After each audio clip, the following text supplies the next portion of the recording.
Hey guys! I know it's been a long time since I recorded a video, but I wish I could say it was on my laptop, but it's not. It's actually on somebody else's laptop. But needless to say, this lesson here is for you guys to watch this video and hopefully be able to understand vectors in a coordinate plane. If you have any questions, please make sure that you can either shoot me an email, you can go see Rachel. Either way, make sure that we want to make sure that you understand it, okay? So let's get right on into this here. Oh, I gotta do a couple things first. Hold on, guys. It's been a minute. Okay, so I think I got it now. Let's see. Nope, no, I don't. Okay. Third time's a charm.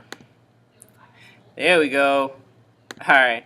So you guys, today we are going to be talking about vectors, and my whole hope in all this is you guys can better understand everything that is going on. We're just going to go ahead and jump right into it. First off, I want you to take a moment to look at this pod and go ahead and get it written down in your pod notebooks. And then I want you to answer which of the following represents a vector quantity.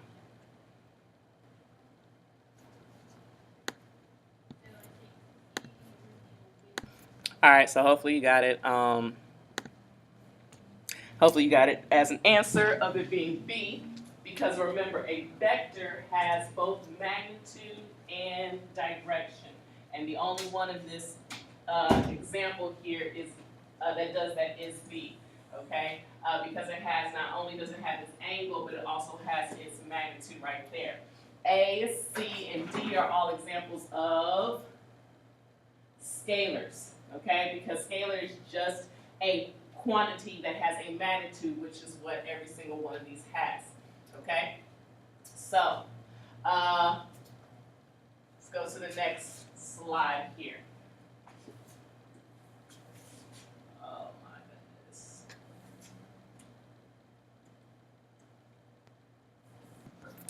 All right, so today you guys are learning about vectors in a coordinate plane.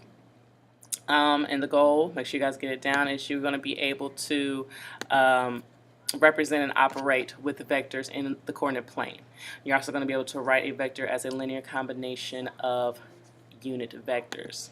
Okay, now a vector in standard position is described, let me move this down, is described by the coordinates of its terminal point P, x, y, as you see right here. Okay, now the way we denote this vector here is by using these carets and then having our point on the inside, x, y.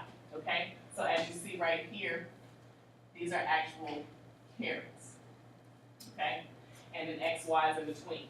This is called the component form of a vector. Now, to find the component form of a vector that is not in standard position, you can use the coordinates of its initial and terminal points. And this formula down here allows you to find the component form of a vector if you're given two separate points, in this case A and B. Okay? So remember, if you have a vector that is in standard position, meaning that its initial point is on the origin, then basically your vector is nothing but whatever your terminal point is.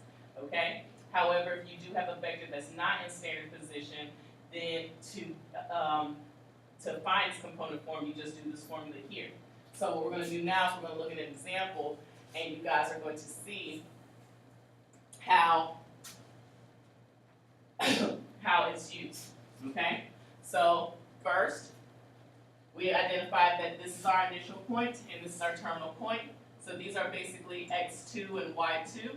This is x1 and y1, and so then to find the component form, all we do is take x2, which is 3, subtract it from x1, which is -4, and then we do y2, which is -5, and subtract it from y1, which is 2. And once we do a little bit of math, 2 negatives make a positive, so this is 7. -5 minus 2 is a -7. 7 - 7 is our component form for this vector that has an initial point at -4, 2 and a terminal point at 3, -5. Okay? So a vector is represented with an array of numbers, especially in two-dimensional plane, and in this case, the vector AB is 7, -7. Now later we're going to graph these so you'll be able to have a better idea of what this could potentially look like. Even though in the previous slide here, you can see that it comes from the origin, okay? It comes from the origin and shoots off in a particular direction, okay? But I want you guys to try these two here, and I want you to find the component form with the given initial and terminal point. Pause this video and do that. When you're ready to go, unpause the video.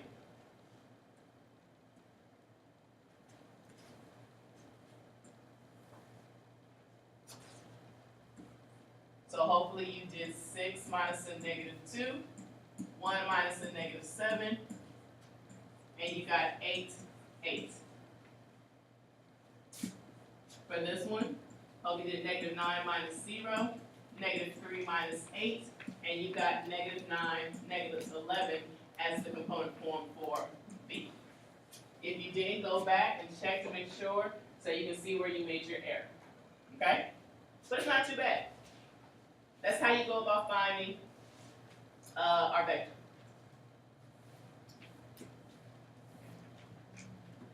Now, magnitude. Remember, magnitude is the size or the length of the vector. And to actually find the magnitude of the vector that's in standard position, we can use old school distance formula, which you see right here. You know, the square root of x2 minus x1 squared plus y2 minus y1 squared. However, you know, we are in pre-calculus. Component form.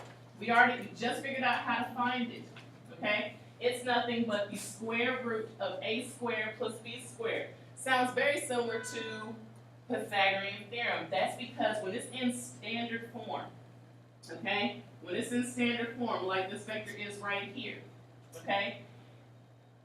It forms a right triangle, so technically the vector is the hypotenuse of that right triangle. So it is nothing but Pythagorean theorem, which is a little easier than trying to plug in the points, making sure you don't lose any negatives, etc., etc., okay? So we're going to use this formula, this one right here, and we are going to find the magnitude of a few vectors. Okay? So here's the first one. We have an initial point at -4, 2. We have a terminal point at 3, -5. Now, in order to use that formula of a squared plus b squared, it has to be in component form. Okay? Don't forget the bars mean magnitude, and we always write using arrow notation. Okay? So we have to find our component first. Remember, that's x2 minus x1, so that's going to be a 7. y2 minus y1, which is a -7. And that's our a and our b that go into our formula. 7 squared is 49. A -7 squared is a positive 49. Remember, whenever you square a negative, it's always a positive. So you get the square root of 98. And if you're thinking, yes, you have to simplify this. This breaks down to be square root of 2 times the square root of 49. But 49 is a perfect square, so it's just 7 root 2. For my folks that use the tree method, let's break it down. 2 times 49, multiply to give you 98. 7 times 7 is 49. You have a pair of 7s. So remember the couples, they go out, the singles stay in. So make sure that if you can simplify your radical, you do so. So I want you to try the next two on your own. Pause the video and give it a try. Unpause it when you're ready to see the answers.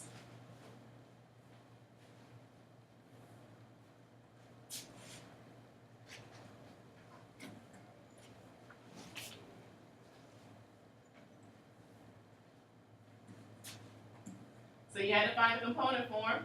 That's 6 minus a -2, 1 minus a -7. That gives you 8 and another 8. And hopefully you recognize that these are just the two examples from before when we found the component form.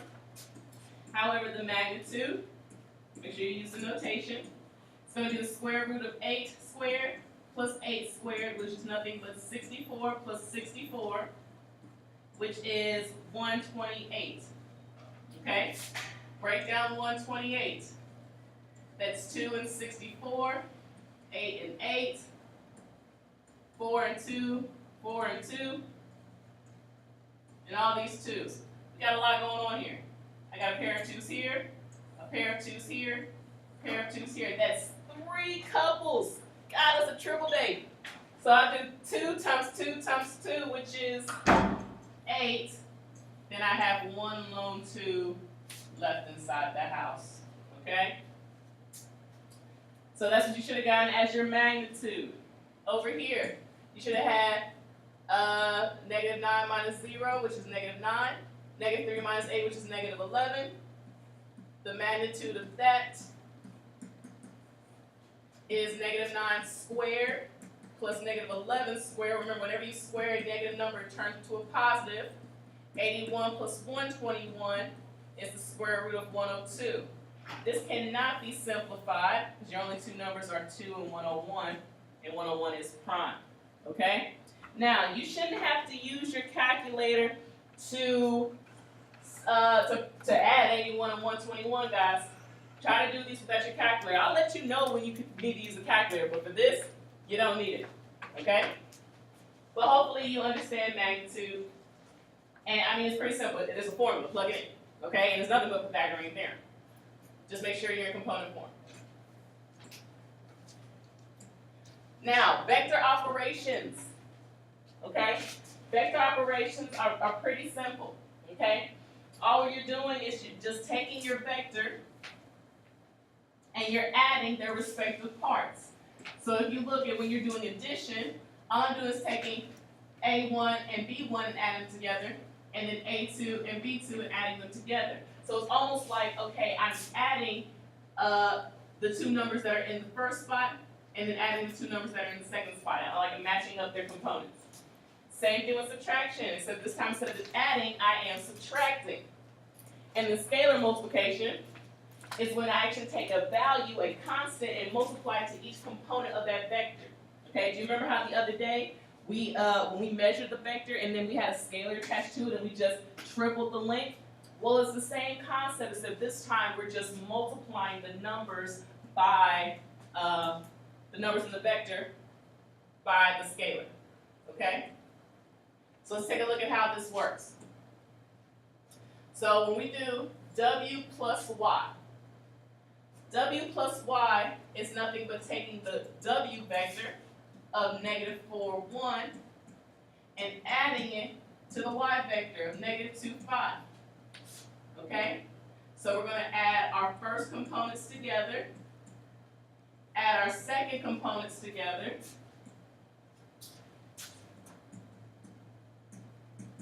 and we basically get negative 6, 6. And that's the sum. That's the resultant. Okay? Remember, the resultant is nothing but the sum of 2 or more vectors added together. And if you recall, I said that, when we get to this point, I'm going to show you parallelogram method. Well, I'm about to show it to you right now. The W vector is negative 4, 1.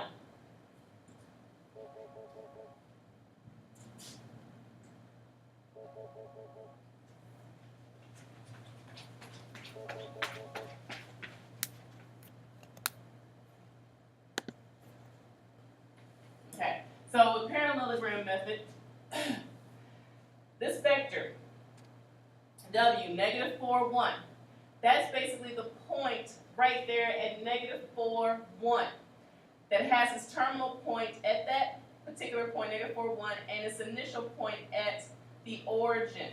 Okay? So, I can draw that better.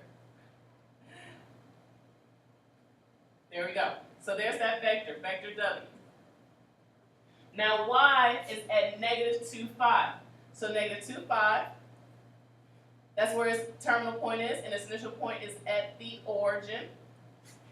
And again, like I said, the parallelogram method is going to be easier for this because you're doing the tail-to-tail method. The 2 tails of the vectors that we're trying to add together are touching each other, okay? And negative 6, 6 is the resultant. And I know negative 6 and 6 aren't on this grid, but you can basically, figure out where it is, and there's the resultant, okay? There is W plus Y, okay?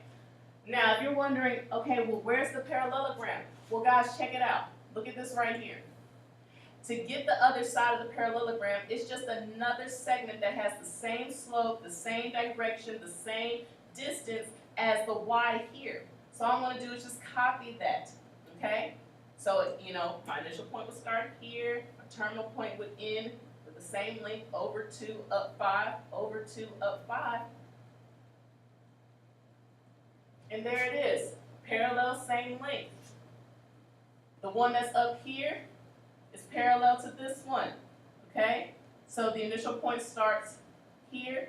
It's going to end there by going over 4 units and up 1. Do you see the parallelogram? Do you see the diagonal? That's why I wanted to show you guys. Parallelogram method is a lot easier to see when you actually are dealing with the component form, when you're actually dealing with the numbers, with vectors. And I know you're probably going like, oh my goodness, are you going to ask us to draw this, draw these out?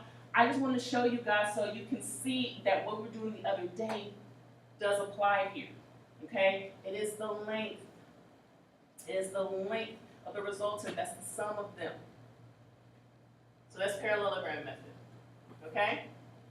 I'll do B with you guys, and then I want you to pause the video and I want you to try C, D, and E, okay? So B, I'm taking the Z vector, and I'm subtracting from 2y. That 2 means I want to multiply y, both components, by 2. So that gives me a -4 and a +10. So now when I subtract them, that's a -3 minus a -4 and a 0 minus a 10. Well, that's just going to give me a +1 and a -10, and that's the resultant for B. Okay? So pause this video, and then I want you to try C, D, and E.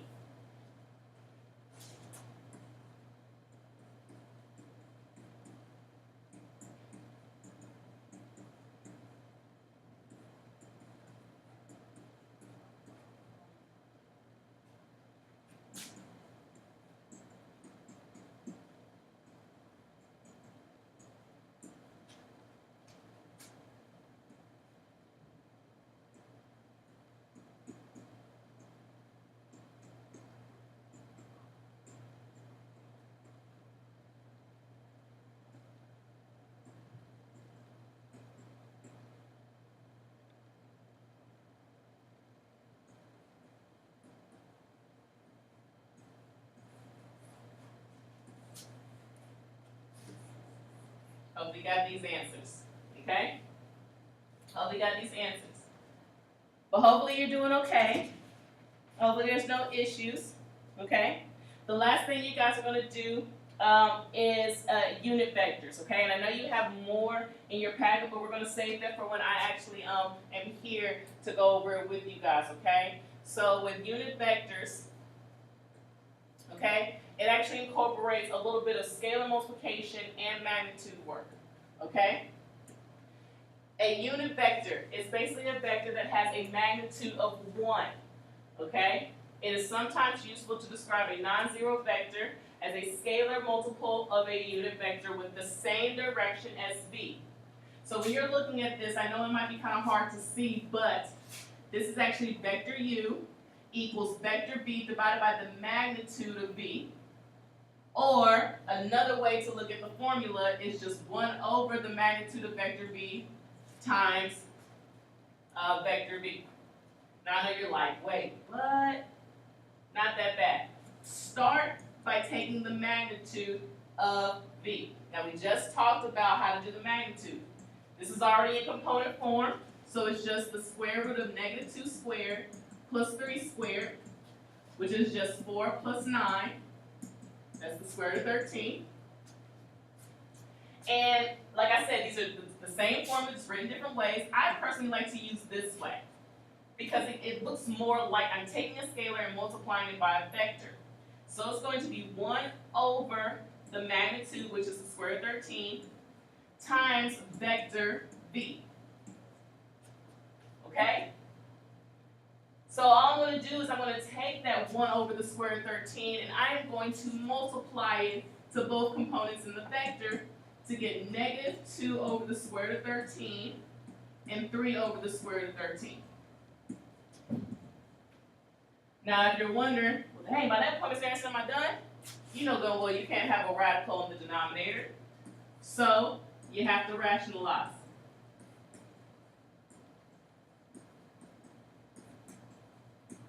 And this is your unit vector. If I were to do the magnitude of that component form that's in red, I would get 1. That's what a unit vector is, okay? And in case you're wondering, well, Ms. Anderson, is it really 1? We'll take a look.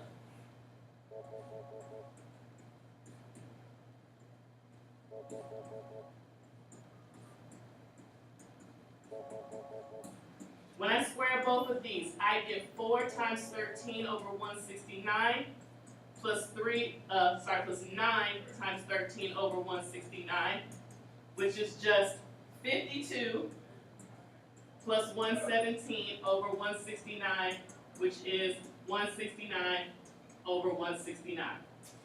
And you should know better than anybody that when you divide a number by itself, you get 1. Okay? So, that's what I was trying to show you there. I actually want you to go ahead and try to find the unit vector for the next 2 examples, okay? And this is the last little bit. Pause this video. Now, really, please, really pause this and then see if you can get the answers that I'll get when once you press play.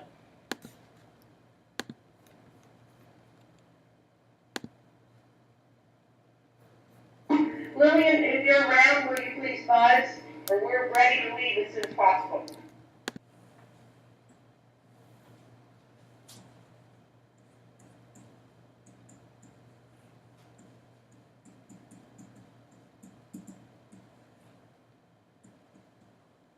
Now, one thing you do need to realize is that if you simplify your radical first, before you try to plug it into unit vector form, it makes things so much simpler, okay?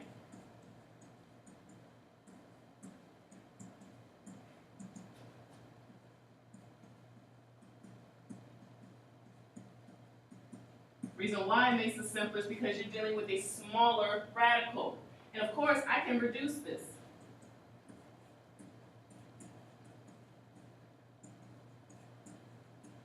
Oops.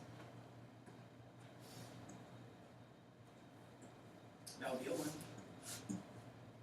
And then when I rationalize, it's these nice numbers that I don't have to really worry about, trying to multiply to each other. So that should have been your answer. Okay? Here's the next one.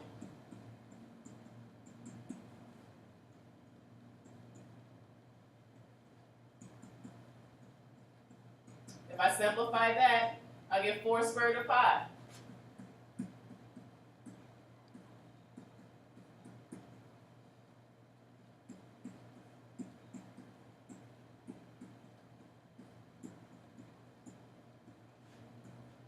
That's simplified down to